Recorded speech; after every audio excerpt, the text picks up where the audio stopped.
ဘလို့နေအဖေနဲ့နေအမေကပါ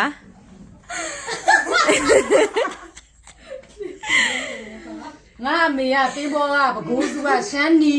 နော်သူ့ရဲ့အမေဆိုအမေရဲ့အမေဆိုရင်ဗမာစကားတော့မတတ်ဘူးတဲ့ရှမ်းမစစ်နော်အဖေကကြောက်ဒီစကိုင်းတိုင်းဟုံးမလင်းဖောင်းပြင်ဆိုတဲ့ရွာတကယ်ဇော်ဘွား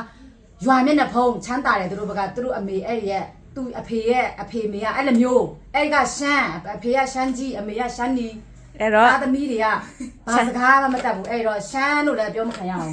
ရှမ်းလို့မပြောနဲ့တဲ့ရှမ်းလို့ပြောပြန်တော့လေရှမ်းစကားမတတ်လို့ရှမ်းမဟုတ်ဘူးတဲ့ဗမာလို့ပြောပြန်လဲဗမာလည်းဗမာသွေးဗမာလည်းမဟုတ်ပြန်ဘူးအဲ့တော့ရှမ်းဗမာလို့ပြောပြန်ဆိုရှမ်းဗမာဆိုတာမရှိဘူးတဲ့အဲ့ဆိုငါတို့ကဘာလဲလူသားမဟုတ်ဘူး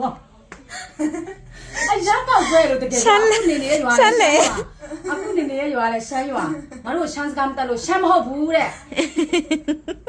အဲ့ဆိုငါတို့ဘယ်နဲ့ကနေရမှာလဲအဲ့